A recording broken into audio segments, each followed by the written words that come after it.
Muy buenas tardes, muchísimas gracias por poder estar pues con nosotros en un día como hoy. Bienvenidos a la sesión que hace AE, una sesión on session, que es retos en seguridad informática para poder prevenir el fraude. Vamos a presentar a cada uno de los diferentes invitados como ponentes y me gustaría que cada uno de ellos, en el tiempo que sea lo más breve posible, pero necesario como para poderse presentar, pues puedan hacer un poco una presentación de sí mismo. Tenemos a Franz Erni, que es Country Manager de Fortinet. Buenas tardes, Franz, buenos días. Buen día por aquí. ¿Cómo estás? Sí, me presento rápidamente. Bueno, yo represento Fortinet para Perú, para la región de Perú.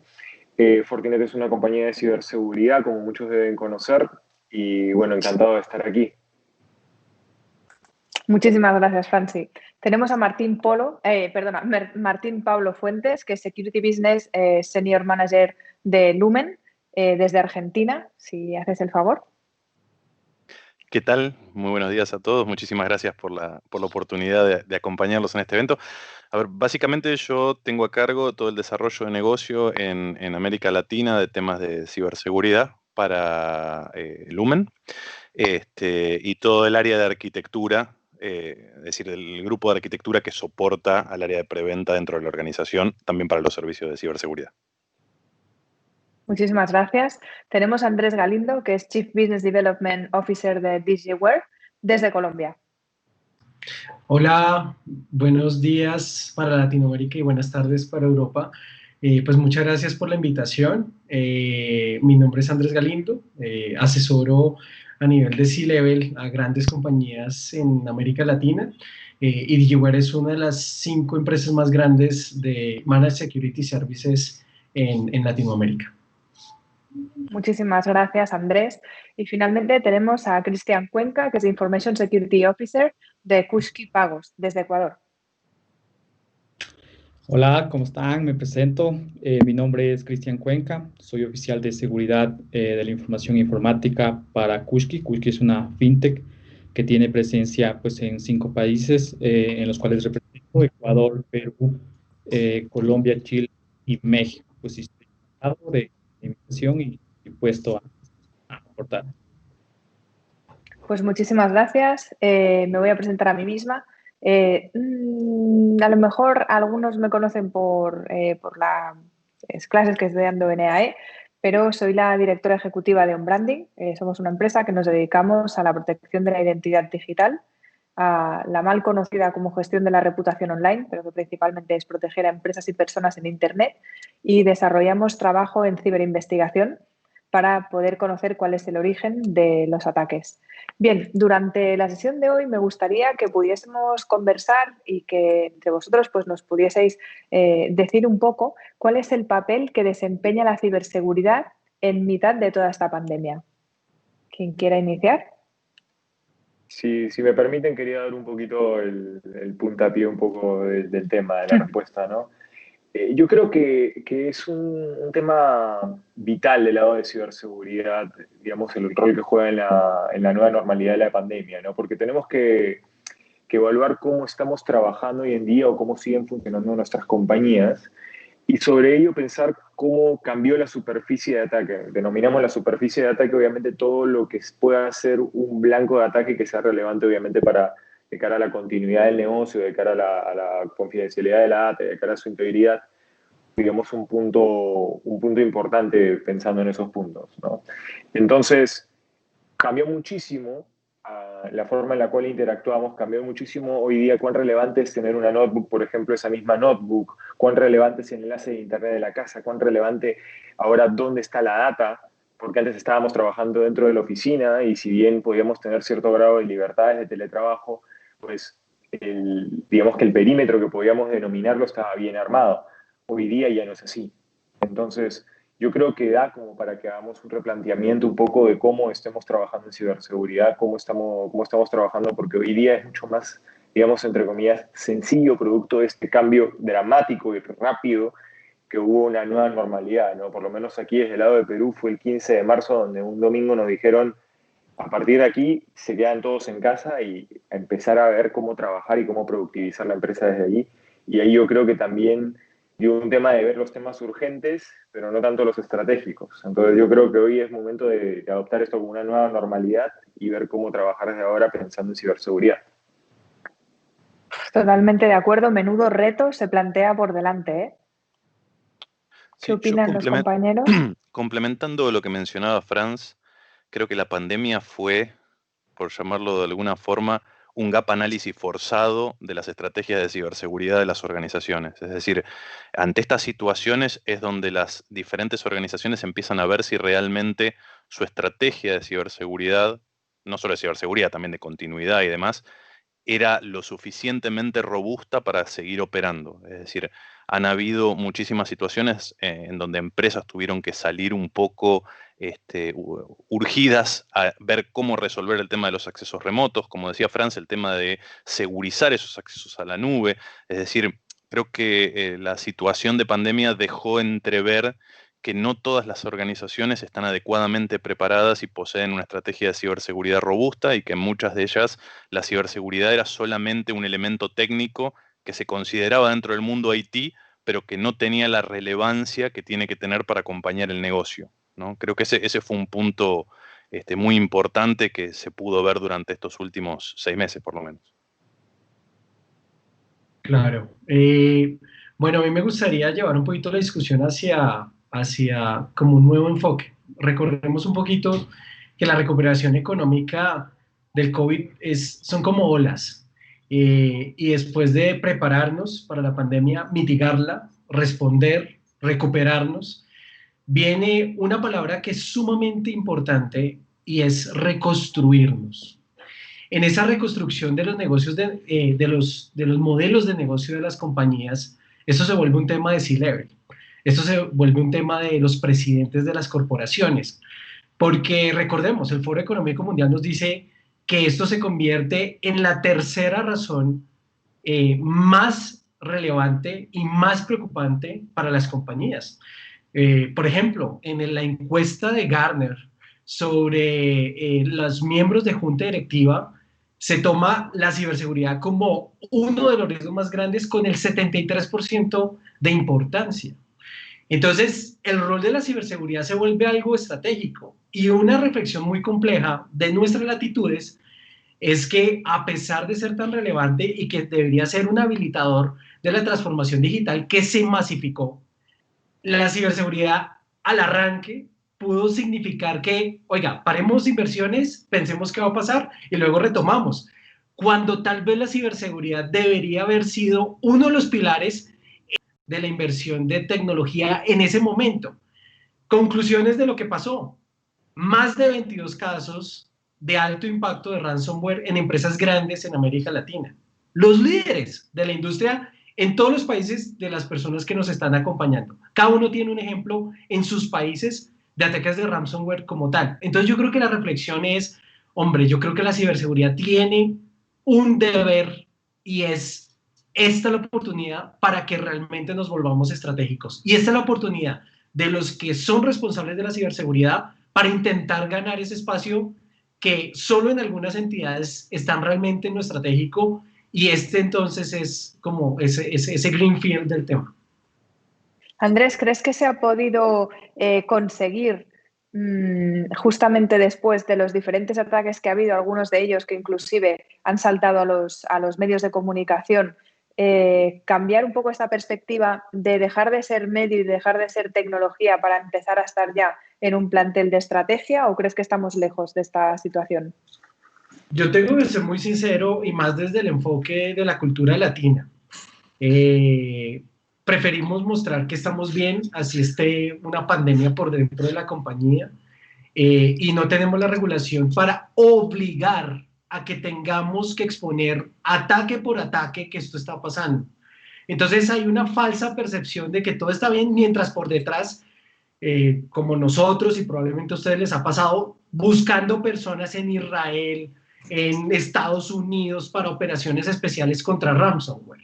Entonces yo siento que nos falta mucho de la cultura de ser capaces de lo que sí está pasando. Hay países que han evolucionado. A mí me gusta un poco más Chile en el sentido en que se comparte mucho de la información, pero yo creo que todavía no estamos listos para el nivel de madurez que requerimos.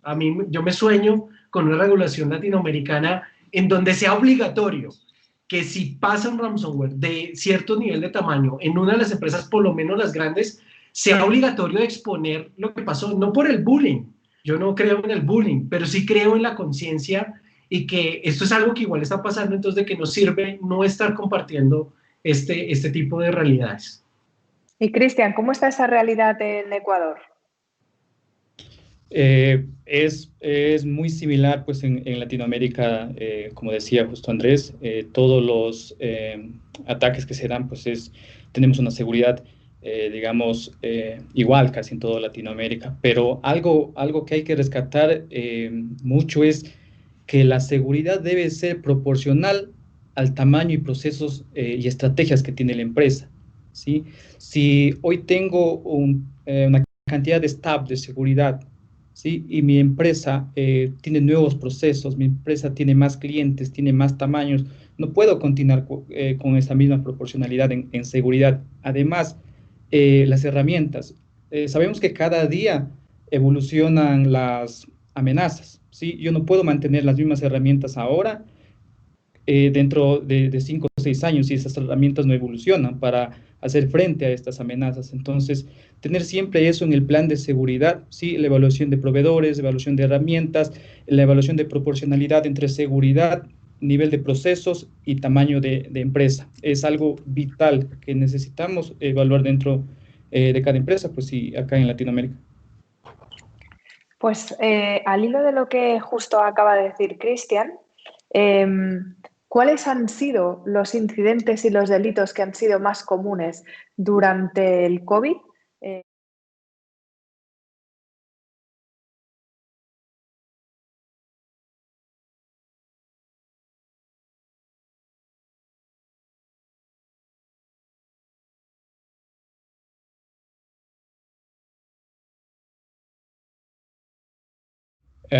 Pues, hay muchos ataques, hay muchos delitos, por ejemplo, tenemos el acceso no autorizado a los sistemas, tenemos el robo de información, la suplantación de identidad, el delito contra la intimidad, revelación de secretos, el sabotaje informático, espionaje, etcétera. Pues cada de estos delitos, ¿sí? Se aprovecha de una vulnerabilidad que tiene la empresa o tiene la organización, ¿sí?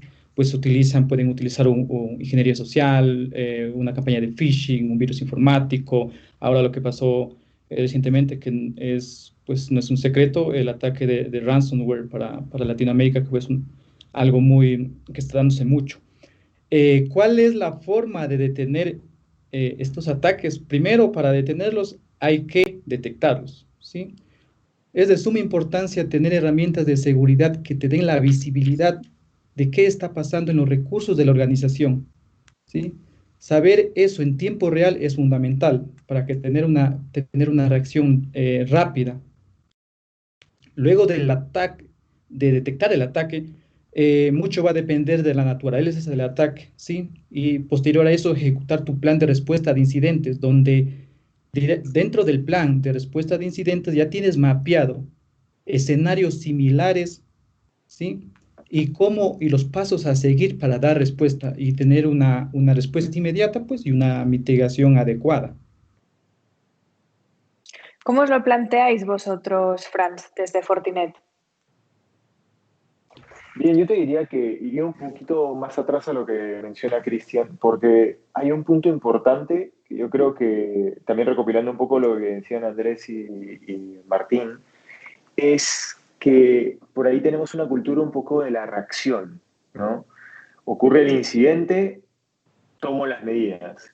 Y sobre eso termino construyendo a nivel de procesos y a nivel, fuera a nivel de procesos a veces, pero a nivel de arquitectura, de red, algo inmanejable, inadministrable y comprando a base de necesidad, no a base de una estrategia, ¿no?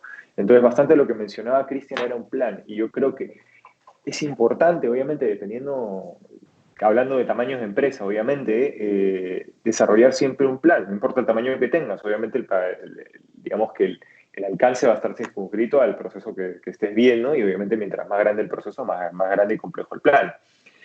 Pero tiene que haber un plan precisamente para esto. Y después del plan es donde precisamente aparecen todas las herramientas de ciberseguridad, que hay muchísimas, y también la estrategia de cómo abordarlo, si es que viene a ser a través de un proveedor de servicio gestionado, si es que uno toma eso como un insourcing y dice, ok, yo con mi propio equipo de seguridad lo voy a mantener, pero es importante. Entonces, pensando y llevando esto a la pandemia, tenemos justo un momento de reacción, porque precisamente hay muchísimos tipos de ataques, concuerdo con Cristian. Yo creo que el que es el más famoso obviamente es el ransomware, por lo que vemos en las noticias, pero hay un común denominador que es el lado del cliente, el usuario final. Entonces, mucho para poder resumirlo un poco es replantear la estrategia hacia el usuario final. Y eso obviamente viene del lado de herramientas de ciberseguridad, pero también viene mucho también del lado de concientización al usuario final. Y eso también es sumamente importante porque tiene que finalmente saber un usuario que es su responsabilidad no hacer clic a donde no debió hacer clic. Es así de sencillo. Y de repente él fue el que causó que se encriptaran todos los sistemas de su compañía y pide no sé cuántas decenas de millones de dólares para ese rescate solamente porque dio clic. Entonces, sí, están las herramientas, Fortinet obviamente puede proveer mucho de eso, pero también están las personas y están los procesos. Y yo lo tomaría desde un punto atrás, como decir, tiene que haber un plan siempre. Y siempre tiene que ser un plan que tiene que estar en constante mejora. Y precisamente hoy en la situación actual es un momento de cambio para poder adoptar esos planes. Franz, aprovecho para hilar con lo que tú decías. A pesar de que haya planes de concienciación y a pesar de que inclusive en ficción, como por ejemplo en series de Netflix, en diferentes, me da igual, los proveedores que sean de diferentes formatos audiovisuales, creo que hay una gran brecha entre lo que el usuario final se espera de un departamento de seguridad corporativa o de un departamento de, pues por ejemplo, el de un Chief Information Security Officer, con lo que se puede encontrar delante, realmente entre lo que se esperan y lo que realmente se tiene, y luego, por otro lado, sobre las repercusiones reales que eso puede tener. Yo creo que aquí hay un punto que estaría bien poder analizar y es, después de la cantidad de ataques que se han hecho públicos, se han hecho mediáticos y que la mayor parte de los medios de comunicación han recogido, ¿por qué pensáis, si tuviésemos que hacer un top 3, que todavía hay un top 3 de delitos que son más antiguos casi que Internet? La pregunta, si queréis, la acoto, O sea, ¿por qué todavía se están repitiendo delitos que siguen siendo muy eficaces a pesar de que ya hay ese punto de concienciación? Correcto. Sí, yo creo que finalmente son varios puntos de los que se tienen que tomar para esa mejora, ¿no? Pero importante lo que mencionas, ¿no? Porque todavía vamos a tomar un ejemplo, ¿no? 2017 WannaCry, ¿no? Puedo irme mucho más atrás, ¿no? Pero la vulnerabilidad que explotaba WannaCry todavía sigue siendo utilizada para ataques, ¿no? Entonces, uno dice, pero ¿qué pasó? ¿Por qué no se parchó? ¿Por qué no se vio? ¿Por qué no? Y bueno, ahí es precisamente donde lo que yo creo que está faltando es una cultura de ciberseguridad en la compañía, no solamente de los usuarios finales, sino de las áreas de ciberseguridad, porque finalmente dices, es como lo que mencionaba Andrés, ¿no? Pasó la ola, vamos a verlo así, obviamente tenemos olas de contagio solo, pero bueno, pasó la ola del ataque masivo que hubo a nivel mundial, etcétera, y es como que dices, bueno, ya pasó, no fui atacado, listo. No, obviamente tenías que esto adaptarlo dentro de tu plan, ver, ok, ¿qué tengo que cubrir? No solamente ver, ok, tengo la firma colocada en el firewall, no, ver los sistemas que están ahí, revisar la arquitectura. Si tuve un ataque de ransomware y hasta encriptaron mis servidores de backup, ¿por qué no estoy haciendo backup offline, no? Entonces, no solamente, son muchísimas cosas que están en el medio, pero yo creo que viene directamente de las personas y también un punto que mencionó Andrés importante, viene desde las cabezas. Porque finalmente puede haber muchísimo interés en cambiar del área usuaria, del área de sistemas, y también hablo bastante con la expectativa que mencionas, que de repente el usuario final, el que trabaja en la empresa, piensa que el área de ciberseguridad es, olvídate, ¿no? El FBI se queda totalmente corto con lo que él tiene en la cabeza. pero realmente su presupuesto se acorta año a año. Y hoy que estamos viviendo una pandemia que obviamente está afectando los resultados de todas las compañías, su presupuesto también se viene acortando peor. Y eso precisamente porque no está la concientización a nivel de dirección que tenga que ir por ese lado, ¿no? Pero obviamente hay cosas que ya llegan al punto de lo inexplicable, ¿no? Cuando tienes una vulnerabilidad que tiene muchísimo tiempo y no ha sido parchada, bueno, ya es realmente eso sí es negligente. ¿Coincides con eso, Martín? ¿Con que falta una parte de concienciación? Porque te veías sintiendo así con la cabeza. Sí, totalmente. Sí, creo que lo que dijo Franz es lo crítico. La seguridad no es un proceso que se pueda dar bottom-up, es decir, tiene que ser top-down. Es decir, quien tiene que estar convencido de que quiere un programa de ciberseguridad y que hay que llevarlo adelante es la dirección y la alta gerencia. Es decir, no hay otra manera de hacerlo, porque como vos bien decías, a veces los usuarios creen. A mí me preocupa más cuando los CIOs o los CISOs creen. Es decir, porque la falsa sensación de seguridad es la que provoca que no se tomen las acciones tanto de concientización como de ejecución técnica, digamos, para proteger la organización. Es decir, lo que se viene viendo durante estos últimos años es que las empresas consideran la ciberseguridad como algo que es paralelo a IT. Es decir, pongo un servidor y pongo un firewall y ya con eso estoy. Y no se entiende que la seguridad como tal tiene que estar en el ADN de la organización. Es decir, todos los procesos, todas las áreas, todas las personas tienen que formar parte de alguna manera de esta estrategia para garantizar el éxito. Porque no sirve de nada que yo invierta millones de dólares en infraestructura si, como decía Franz, la persona dice, mira, me van a regalar algo si pongo acá mi clave, y pasa la clave. Entonces, eso implica que tiene que haber un programa de ciberseguridad, una estrategia de ciberseguridad y algo que complementa lo que decía Cristian, ¿no? No solo tengo que estar preparado para lo que puede pasar dentro de ese plan, sino que estar listo para reaccionar una vez que ese peor escenario haya ocurrido. Lo que se ve muchas veces con los casos de ransomware es eso, es que nadie tenía un plan para saber qué hacer si ese ransomware se materializaba. En el pasado, digamos, uno decía, ¿cómo evito que me ataquen? Y ese era por ahí el foco principal.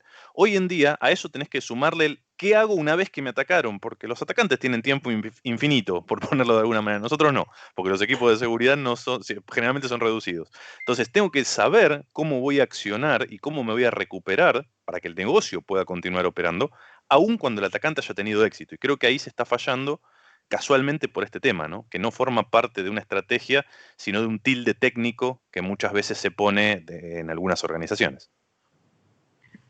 Totalmente de acuerdo contigo. Me estaba viviendo, tal y como lo decías, a la cabeza la noticia que se acaba de hacer pública, pero más a tipo de mass media, sobre la inoperatividad que está teniendo con sus sistemas Adeslas, justamente también por un ransomware.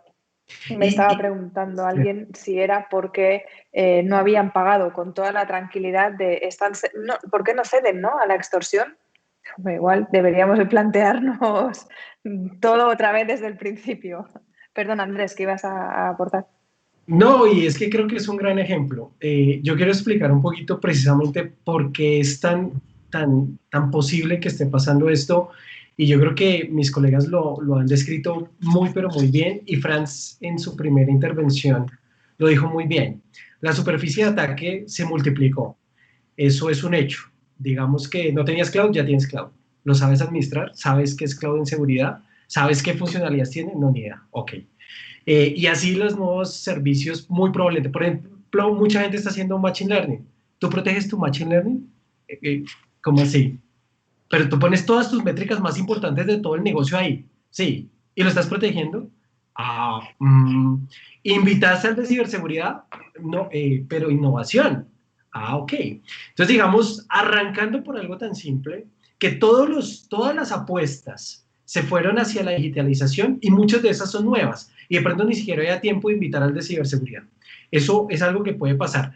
Y sin irme a esa parte, digamos, compleja, que es como el deber ser, porque en general, los directores de ciberseguridad de América Latina no tienen tiempo, porque están apagando muchos incendios. Entonces, ni siquiera creo que pueden estar desarrollando prospectiva. No todos. Probablemente el 5 o 10% ya lo está logrando hacer, pero el 90% no. Entonces, el 90% ¿en qué está? En incendios. Entonces piensen en esto, la operatividad de control, digamos, de administrar dispositivos no les deja pensar. Y por el otro lado, les voy a hacer la reflexión más de fondo que les puedo dar. Las vulnerabilidades severas se multiplicaron en prácticamente 3 años. De esas, más del 15% no tienen forma de ser parchadas. Y por el otro lado, algo que es muy importante, el tiempo que se han venido tomando los atacantes para poder aprovechar esas vulnerabilidades pasaron de 55 días a 2.55 días como tal. Entonces, esto es el escenario pandémico perfecto. Es decir, se triplicaron la posibilidad de que una vulnerabilidad que es explotada se pueda explotar en tu entorno. Conclusión, 22 ataques de ransomware exitosos, conocidos en varios países de Latinoamérica, en las entidades más grandes de toda América Latina. ¿Qué reflexión nos puede dar esto? Uf, mucho. ¿Cómo estamos tomando la decisión? Y también acá el mea culpa. Nosotros como, digamos que entes expertas que vamos a recomendando a los clientes, ¿le estamos recomendando lo adecuado? A mí me parece que cuando uno ve, por ejemplo, el Hype Cycle de Gartner, en donde se acepta que siempre va a haber una sobreexpectativa de los nuevos productos porque nunca lo van a cumplir y luego se cae esa expectativa solo por vender algo que se ve fancy y sexy, es irresponsable. Pero si todo el mercado lo está moviendo, esto no es nosotros o el de al lado, todos, o sea, el mismo Gartner ya lo pone que es así. Creo que tenemos que reconsiderar si las soluciones que estamos vendiendo son maduras en el momento adecuado y si hacemos el 80-20. A mí me gustó mucho lo que dijo Cristian porque es la forma holística de la solución. El problema, para definirlo, ransomware para mí creo que es el más grande y cómo logramos que esas vulnerabilidades que sí me afectan en mis sistemas, yo las logro evitar en el menor tiempo posible. Cristian tiene la gran solución, el proceso de detección y respuesta, que va enrolando a todas las tecnologías detrás del negocio, en donde sí podemos utilizar los grandes fabricantes, pues digamos acá tenemos uno de los más grandes a nivel mundial, y tenemos que saber qué seleccionar en cada punto para que ese tiempo y respuesta sea el menor tiempo posible, porque el atacante sí nos puede hacer ese mal. Y yo por eso creo mucho en nuestra organización en el MDR, Managed Detection and Response. Automaticemos con lo mejor de la revolución industrial, Machine Learning, RPA, Big Analytics, todo lo que tengamos, digamos, a nuestra disposición con innovación abierta, con los mejores productos de la seguridad y como no hay mucho dinero, siendo muy inteligente y respondiendo una pregunta que casi nunca nos hacemos y que yo quiero hacerla acá, y perdón, me fue un poquito más, y es, ¿cómo yo hago el balance de la necesidad de protección y mitigación de riesgos junto contra poder desarrollar mi negocio? Es decir, que la eficiencia la TIR o el retorno de la ciberseguridad no existe. No podemos tener retorno de la ciberseguridad, pero lo que sí podemos tener es cuál es ese gran balance para que mi negocio luego no se vea impactado. Entonces, por eso creo que es tan importante los modelos basados en riesgos para la toma de decisiones digamos, en ciberseguridad. Y con eso diría que es una gran reflexión. Sé que dije como 1000 cosas y 1000 importantes, pero es un poco porque la ciberseguridad no es tan sencilla y menos en estos momentos pospandémicos. Antes y después del COVID, la ciberseguridad va a ser muy, pero muy relevante. Pues Andrés, me quedo con una de ellas, en la que estabas comentando que es como muy complicado, ¿no?, poder hacer este balance entre la necesidad de desarrollo de negocio, por un lado, y por el otro lado, el control del riesgo. Aquí hay algo que a nosotros, por ejemplo, nos sirve mucho, que es cuando se calcula cuál ha sido el lucro cesante y cuál ha sido el coste emergente después de un incidente. Cuando tú esto lo bajas a una cantidad económica y a una cantidad que, a pesar de que es un intangible, tiene un valor económico finalmente, como por ejemplo el riesgo reputacional, aquí ya la cosa cambia, porque ya es, vale, ok, ahora lo estoy entendiendo. Y luego, por otro lado, creo que a nivel internacional, no creo, estoy segura que a nivel internacional los cuerpos de seguridad del Estado y las agencias de inteligencia tienen un problema muy serio para la persecución final del origen de un ataque. Entonces, cuando no se puede ejercer vamos a decir, una presión suficiente legal con penas reales, inclusive económicas, no únicamente en prisión, porque es imposible, y esto no estoy descubriendo nada nuevo a ninguno del sector, para que se pueda detectar el origen real, ubicar a los responsables del ataque y poder perseguir penal y civilmente a estos implicados, yo pienso que genera también en el fondo una situación como de, ¿cómo lo podríamos decir? De desidia por parte de los cuerpos de seguridad de Estado. No dejan de trabajar, pero saben que finalmente, si el agresor ha utilizado una infraestructura y lo está haciendo con un conocimiento legal de cuáles están siendo, pues por ejemplo, las IPs de ataque, los dispositivos y la anonimización, se convierte en muy complicado, pienso, el poder para una organización invertir también ciertos recursos. Creo que Cristian iba a decir algo. Bueno, perdón. Correcto.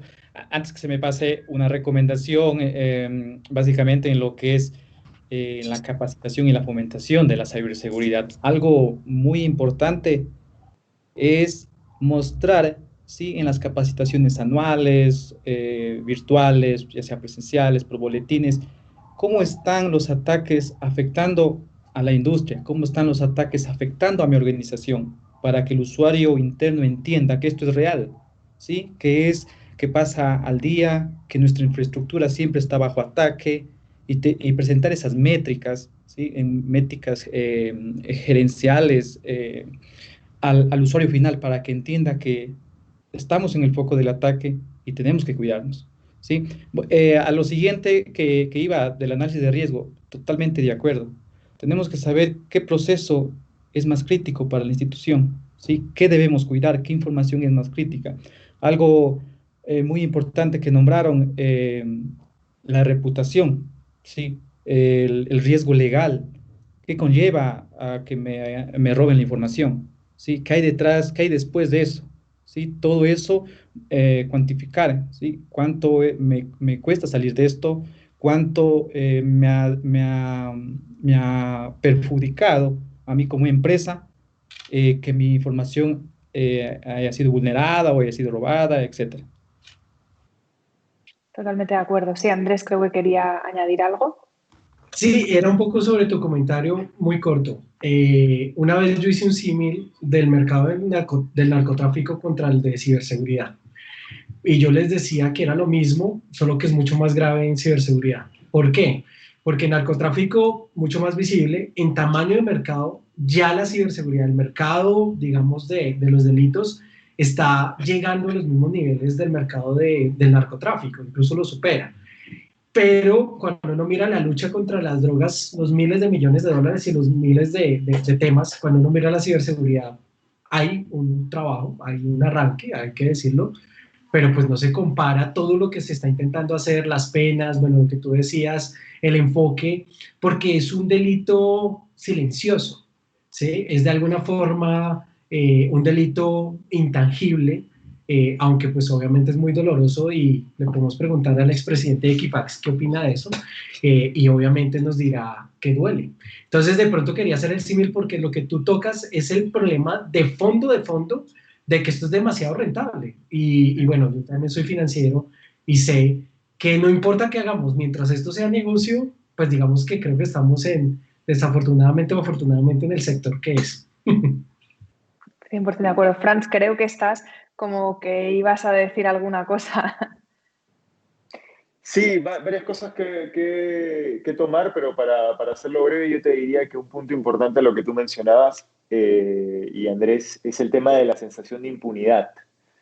Aquí yo creo que todavía nos falta mucho al respecto de la real seguridad proactiva, y con real seguridad proactiva me refiero a atrapar al tipo que está detrás de ese teclado y meterlo en una prisión, ¿no? Entonces, ahí todavía, del lado de Fortinet, de hecho, estamos haciendo alianzas con muchos gobiernos como para poder digamos, estar un poquito, compartir lo que hace el área de desarrollo que tenemos de ciberseguridad, que es FortiGuard, para poder ayudarlos a todo lo que viene a ser ciberdefensa, pero no, yo creo que hay un espacio todavía en la parte de lo que viene a ser cibercrimen y apoyar a las policías informáticas, ¿no? Y yo creo que tal vez, y principalmente hablando un poco de Latinoamérica, porque yo creo que ahí está el gap más grande, hay también una sensación de impunidad que tiene el atacante y dice, bueno, si no me van a poder detectar, estoy anonimizado, tengo como 5 saltos de proxy antes de llegar al ataque real, ya estoy, ¿no? Pero realmente ahí es donde yo creo que también debemos trabajar mucho. Estoy, o sea, más de acuerdo no puedo estar, me da ganas de aplaudir porque nosotros llevamos muchos casos de acoso reiterado contra presidentes de compañías, contra celebridades. Muchas de las veces cuando se consigue, en el mejor de los casos, que se inicie una investigación judicial, claro, el problema principal que tenemos es que la legislación te obliga a que tú pongas una denuncia contra alguien, a no ser que se inicie una investigación de oficio. Y entonces ahí se consiga, ya digo, en el mejor de los casos, que haya un escrito de motivación, que eso acabe generando una orden judicial, pero ¿qué es lo que ocurre? Que cuando llegan a las empresas que ofrecen proxies o VPNs, almacenan la información 72 horas y además es en un país que no tiene un acuerdo internacional con el que lo está solicitando y entonces es hasta luego y así volvemos a empezar. Pero voy a también tocar un punto que creo que va a escocer un poco, que es sobre la no colaboración de las plataformas sociales.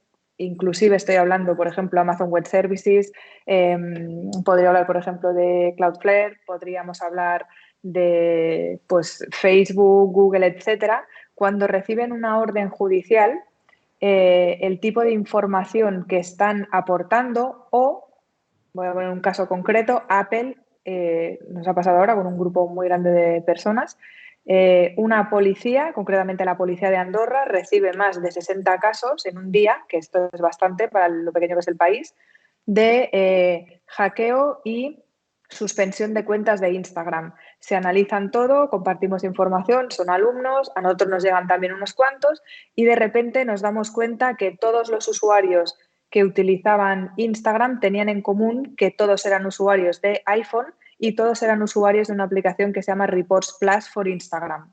Entonces, automáticamente nos ponemos en contacto con nuestro contacto de Facebook en España, le reportamos todos los informes y ellos categorizan como fraudulenta la aplicación. Entonces, como medida de protección, todos estos usuarios las cuentas las tienen deshabilitadas. Pero ¿qué ocurre con Apple? Apple estaba notificada desde antes del mes de enero del 2019 que esa aplicación estaba haciendo un robo masivo de credenciales. Ya sabéis lo complicado que es subir a App Store una app, porque no es como en Google Play, ¿no? Que funciona en función del ranking de los usuarios.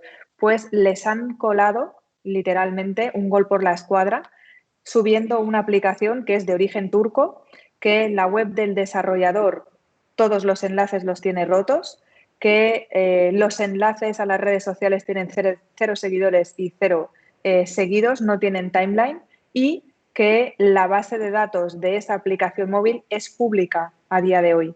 Entonces, cuando se han puesto en contacto los diferentes cuerpos de seguridad del Estado, esto fue desde ayer a la tarde que nos dimos cuenta hasta ahora, hemos hablado con Guardia Civil, Mossos d'Esquadra, Policía Nacional, Policía de Andorra, Foral de Navarra, Guardia Urbana de Barcelona.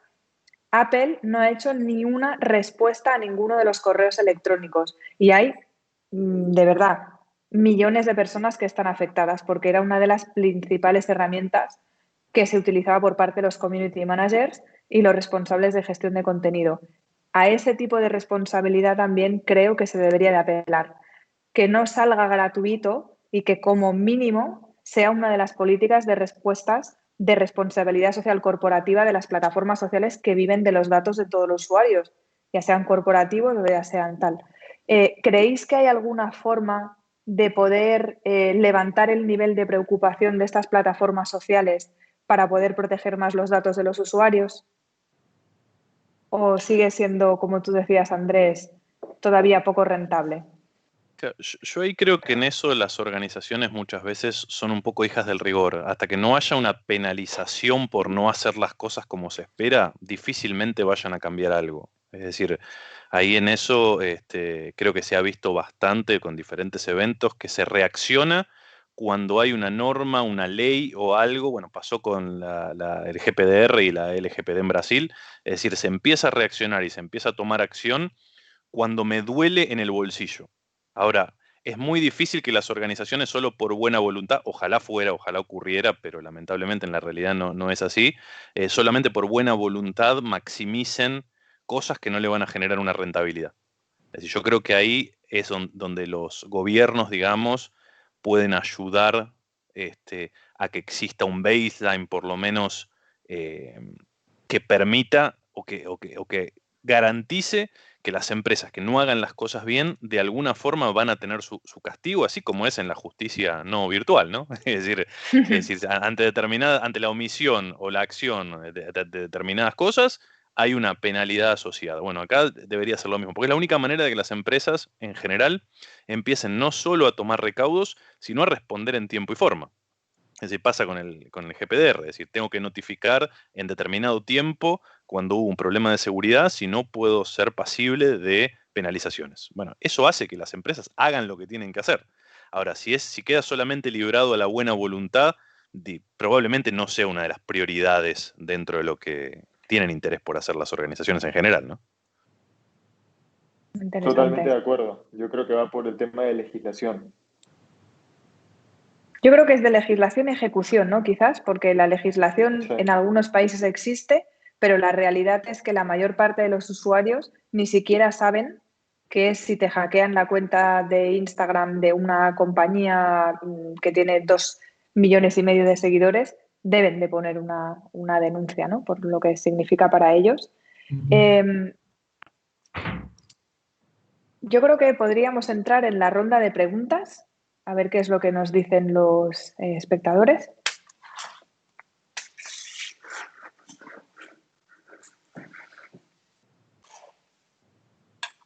A ver si nos pueden pasar cuáles son las preguntas que hemos ido recibiendo.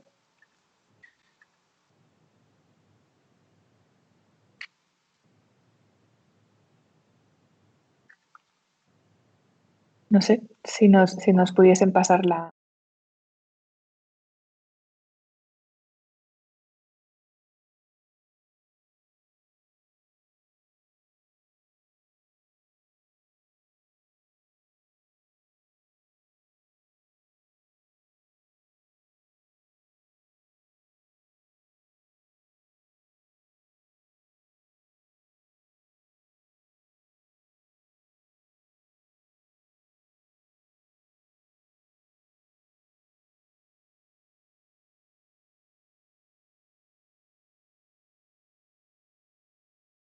Sí, yo tengo de pronto un ejemplo aquí en Colombia. Creo que tenemos un ecosistema, es un buen ecosistema, podría ser mejor como siempre, pero se pueden resaltar algunos temas. Por ejemplo, en el caso de la Policía Nacional Colombiana, ha venido trabajando mucho dentro del CCP, el Centro Cibernético Policial, un esquema de posibilidad de denuncia específico solo para los temas de ciberseguridad, y me gusta en particular porque era algo que podemos hilar sobre el tema anterior. Hay una de las preocupaciones más grandes que tengo, bueno, como papá, es el tema de los delitos informáticos, especialmente con los adolescentes y la infancia, y todo ese mundo que a veces no hablamos, pero es pero tan grave lo que le puede pasar a los niños porque pues cada vez están más expuestos, y si se abre una puerta ahora para estar más expuestos todavía, con todo el mundo trabajando y no poder controlar pues de alguna forma a veces el tiempo de nuestros chiquitines, es precisamente esto. Y creo que ahí la Policía Nacional de Colombia ha hecho un gran trabajo. Obviamente tenemos como los instrumentos tradicionales para darles también ese rol tan interesante que está haciendo nuestro país. El alto consejero de Colombia, Víctor Muñoz, es un gran visionario y apasionado sobre el tema de ciberseguridad. De hecho, salió ahorita el último COMPES de nuestro país. Como siempre hace falta, siempre lo apoyamos, pero por lo menos va avanzando, y entidades como el Colcert, evidentemente para las denuncias pues, generales de incidentes, y también otros instrumentos en varios lugares como la Fiscalía, el Departamento Nacional de Planeación, y también, digamos, a nivel militar, incluso tenemos una unidad militar solo para temas de ciberdefensa. De pronto ahí como para cerrar lo que ha hecho Colombia.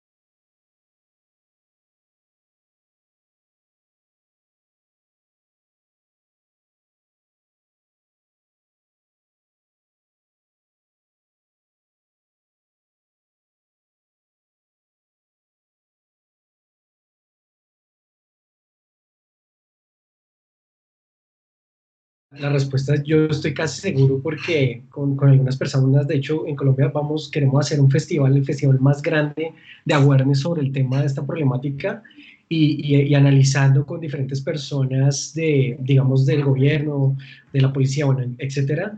La gran conclusión es que no, o sea, no tenemos ni idea qué es lo que tenemos que hacer con un problema de esto y tiene mucho que ver con la educación también de los papás, porque tampoco ellos conocen del tema. Entonces, cuando uno piensa en security awareness en torno a los niños es, hombre, creo que tenemos que unirnos y esta es una gran oportunidad a nivel legislativo, a nivel de marcas. Esto puede ser algo que nos une a competidores o no de ciberseguridad y que creáramos los programas más grandes que se hayan hecho en Latinoamérica sobre el tema o incluso pues obviamente a nivel mundial de temas de ir a los colegios a concientizar al papá, porque creo que los papás tienen un gran, papá, mamá, pues obviamente, y también a los niños.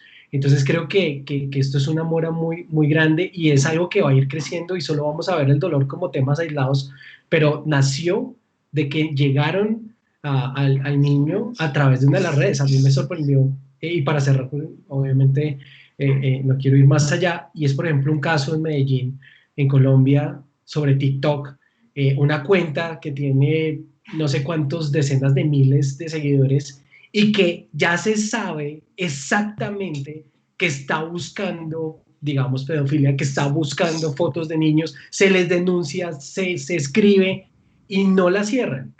Y entonces eso es muy complicado porque aquí ya todos saben y ¿qué pasa? La policía no puede hacer nada porque como no violaron a la niña o no violaron al niño, o sea, no se ha hecho de facto el hecho, pero pues imagínate que tenga que pasar es lo grave para que pueda pasar algo. Entonces yo creo que este es un ejemplo de algo que está muy oculto que por ejemplo, bueno, acá lo estoy contando, pero mucha gente no sabe que está dándose y en muchos lugares para la explotación y abuso infantil. Andrés, 1000% de acuerdo contigo. Me gustaría saber si siquiera tuvieron alguna respuesta por parte de TikTok, que ya avanzo que no la tuvieron, porque cuando se les interpela no contestan, igual que con Telegram. Pero bueno, esto yo es que me enciendo. Cuando pasan cuestiones con niños o con niñas, una cosa que a mí me sorprendió muchísimo es que está funcionando. Yo viajo mucho a Israel y tengo mucha relación con la policía de Israel.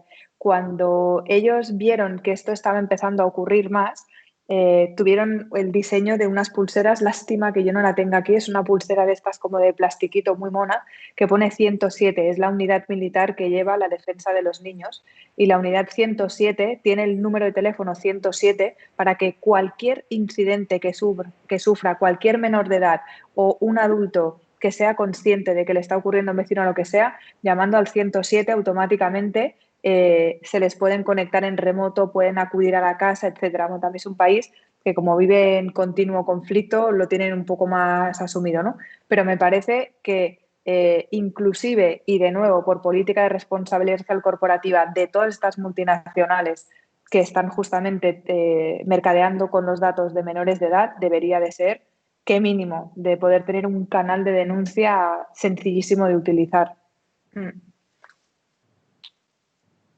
Muy, muy, muy interesante. En el caso de Perú, ¿cómo está gestionado este tema? Yo te diría que nosotros, la verdad, A nivel de legislación avanzamos bastante, pero yo todavía, recién el año que pasó se aprobó la ley de ciberdefensa y la ley de ciberseguridad para organizaciones del Estado.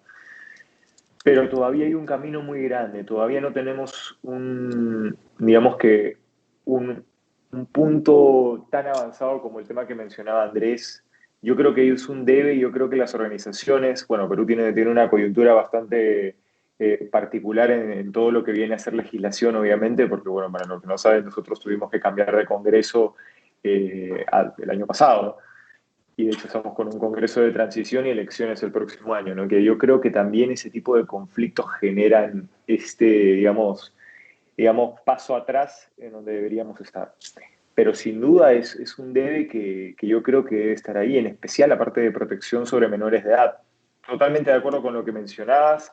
Me parece que la frase de los niños son huérfanos digitales es la que me llevo, porque la verdad es que es cierto, ¿no? Mientras menos adopción de tecnología tengan los padres, ahí es donde precisamente entramos en un gap que no sabemos qué hacer, no sabemos qué está bien, no sabemos qué está mal. Y exponer a un niño a una red social, exponer a un niño digamos, al mundo cibernético, finalmente lo expones a todo lo que está detrás de él. No solamente contenido, sino también la gente que está detrás. Y que eventualmente eso podría ser, digamos, transgredir la barrera entre lo físico y lo digital, ¿no? Con un encuentro. Y eso de ahí es un problema muy, muy grave. Sí, más allá de que, por supuesto, a mí me preocupa mucho y hasta me emociona porque especialmente con la pandemia, nosotros en el despacho estamos con 15 psicólogos. Ellos han notado, especialmente en los niños, que ha habido un aumento increíble del uso de los dispositivos móviles que ha llegado al punto de generar una adicción que cuando ahora ellos tienen que estar viendo, por ejemplo, YouTube, no son capaces de verlo de forma cronológica. Tienen que avanzar el vídeo o inclusive cuando están haciendo un zoom, les genera una situación de estrés el no poder moverse del sitio o estar haciendo cosas al mismo tiempo, con lo cual su tiempo de espera está muy afectado. Entonces, para mí me parece que desde las organizaciones el poder también pensar qué es lo que está ocurriendo, porque estos son los nuevos empleados que tendremos si lo queremos llevar al mundo más industrial, pero también porque si ellos están teniendo este acceso a la tecnología, quiere decir que las diferentes puertas que se nos abren a nosotros como profesionales, pero claramente también como padres, es el no solo poderles proteger, sino también proteger todas esas comunicaciones. ¿Quién no está dejando, y que seguro que, vamos, yo lo veo a diario, qué celebridad, qué presidente de una multinacional no le está dejando su teléfono, inclusive muchas veces el profesional, a sus hijos?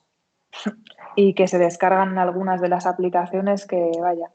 Y con el Bring Your Own Device durante el confinamiento, pues por lo menos nosotros hemos tenido fiesta diaria con estos incidentes. Cristian, ¿cómo un ejemplo de algo positivo que nos podamos llevar de algunas prácticas en Ecuador? Ok. Bueno, a nivel de inmaduros en comparación con el resto de países de acá de la región, tenemos un proyecto de ley de protección de datos personales. También tenemos una gran iniciativa de la Asociación Ecuatoriana de Ciberseguridad, donde se encargan de de promover talleres, promover buenas prácticas, nuevas herramientas, foros de nuevos ataques, boletines, etcétera. Entonces esto nos ayuda pues para estar como empresa un poco más prevenidos en las nuevas formas de cómo el ciberdelincuente busca en aprovecharse de cualquier vulnerabilidad pues, y hacernos daño. Algo que está pasando y que me gustaría darlo como una recomendación y como un mensaje final es que las empresas están retornando a las oficinas. ¿Sí? Hay una gran cantidad paulatinamente que están retornándose a las oficinas. Algo muy importante, no se olviden de cerrar las entradas que habilitaron durante la fase de oficina remota. ¿Sí? Eso es algo muy importante. Estuvimos en época de pandemia, tuvimos que hacer esto para poder a dar la continuidad a nuestro negocio, pero al rato que retornemos, si es, bueno, como es ahora paulatinamente, no se olviden de cerrar esas puertas, ¿sí? Si no son necesarias, no tengamos habilitadas, porque eso va a ser un foco, pues, para que un ciberdelincuente nos ataque por ahí. Martín, ¿tú cómo lo estás viviendo desde Argentina? ¿Ves alguna práctica que sumarías a lo que ya nos ha dicho Franz, Andrés y Cristian? No sé si práctica, digamos, pero creo que hay un punto importante aprovechando el público que seguramente tenga esta call, que es la ciberseguridad llegó para quedarse ya hace tiempo y no tiene profesionales, que creo que es un punto importante, ¿no? Todas estas cosas que conversamos son geniales, pero la realidad es que muchas veces no se puede avanzar más porque tampoco es que hay tanta gente capacitada y formada en el tema como para llevar adelante las iniciativas. Es decir, no todas las organizaciones educativas tienen carreras de ciberseguridad. No es fácil entrar al mundo de la ciberseguridad para el que nunca tuvo oportunidad de acercarse. Y eso está provocando que haya una falta de profesionales que conozcan el tema a nivel mundial, ¿ok? Lo que provoca que tanto las iniciativas privadas como las gubernamentales también vayan más lento, porque todo esto que hablamos, es decir, me pareció genial lo que mencionabas de huérfanos digitales, hay que llevar adelante campañas, hay que llevar adelante concientización, pero tenés que tener la gente que lo haga y que sepa traducir un lenguaje que históricamente fue técnico a algo humano. Es decir, porque el gran problema que existe, creo, en todos los países es que muchos de los roles que saben de ciberseguridad vienen del área técnica y no siempre tienen esa interfase como para poderle explicar a un niño o a su padre cómo protegerse, digamos. Entonces creo que eso es algo que hay que hacer mucho foco y creo que este es el ambiente más propicio para hacerlo, ¿no? Es decir, tanto carreras como formación, como desarrollo de profesionales en ciberseguridad, para que todas estas iniciativas que se están llevando adelante todos los países, Argentina también empezó hace algunos años en este camino, pero lo que muchas veces pasa es eso, que es mucho el espectro que hay para cubrir y poca la gente que hay para trabajar en esa iniciativa. Entonces creo que eso es decir, como algo positivo, digamos, para los que no sepan por ahí exactamente dónde orientar, digamos, su desarrollo futuro profesional. Creo que hay un enorme nicho en la ciberseguridad. La ciberseguridad no se agota en temas técnicos, es decir, hay temas de procesos, hay temas funcionales, hay temas de auditoría, hay temas de análisis de riesgo, hay temas de análisis financiero, hay un montón de cuestiones que están asociadas porque cada vez la ciberseguridad se mete más en el negocio. Entonces creo que eso es algo a destacar, digamos, mucho espacio para cubrir, poca gente, gran oportunidad, digamos, podríamos decir.